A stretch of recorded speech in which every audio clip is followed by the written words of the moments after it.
I'm going to set the hook in the vise, and whoops, I better pinch my barb while I'm at it.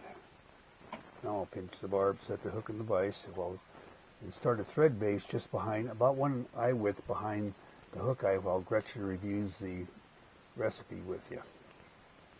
The recipe begins with a hook, a dry fly hook, a size 12 to 18. And then for thread you need rust. And then when we get to the tail, we'll use a badger rooster hackle fibers, and actually what we're going to use is brown, so you can substitute brown or a variant hackle. The rib is going to be a fine silver wire. The body is pheasant rooster tail fibers. And for the hackle, again, you can use the badger or the brown variant. And then, of course, we're going to whip finish the head and cement it. And that's all of our materials.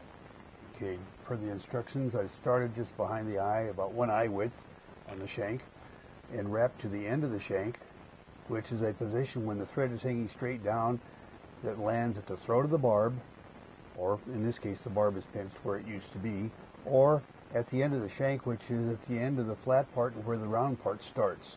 But anyway, you can see where that is.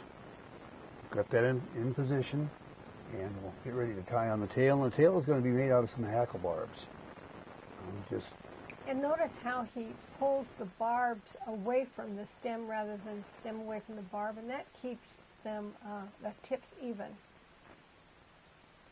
I'm going to measure them for length, and the length, according to the instructions that you'll find in the book, in proportions, is equal to the length of the shank. And so we'll hold it above the shank and work our fingers. See how I work my fingers back and forth until I get it the proper length, and then I'll set it at the end of that shank and tie it in position. Notice that I'll bring the fiber slightly to my side of the hook, allowing thread torque to roll that up on top.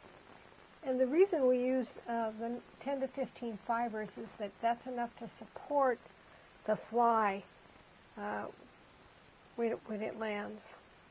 All right, now I'm going to trim off the waist.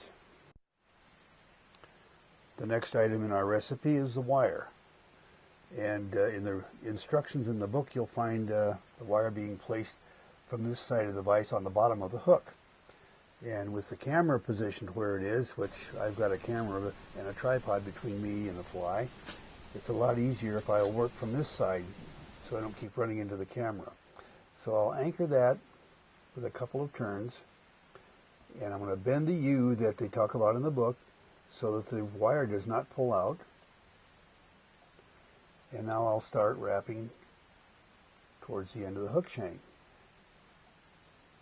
positioning my wire. Now the wire is going to be on the off side of the hook, and that's exactly where I want it when I get ready to do the wind, to wind it, because it will be reverse wound.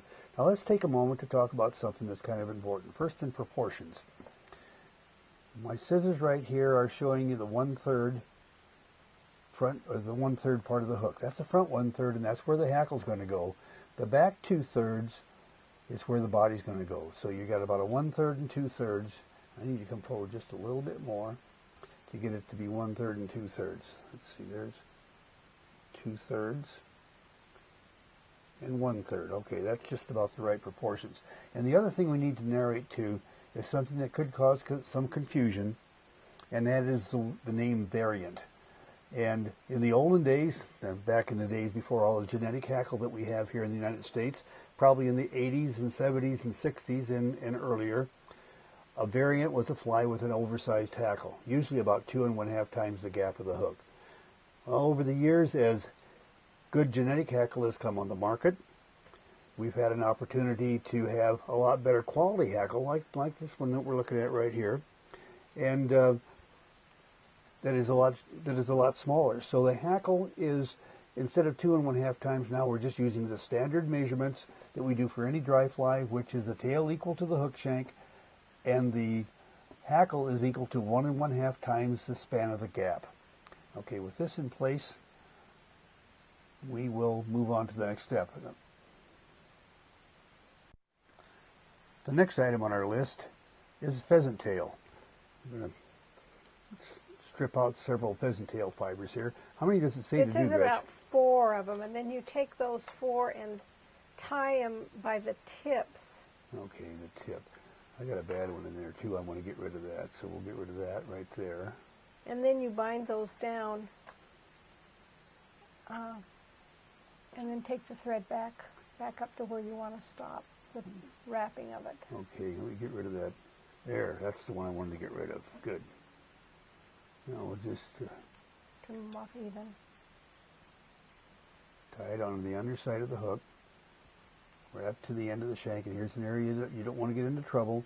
If you go too far, and it's real easy to do, your thread is going to slip off and it's going to tilt your tail down, and your evaluator will not care for that. You need to tail it straight out.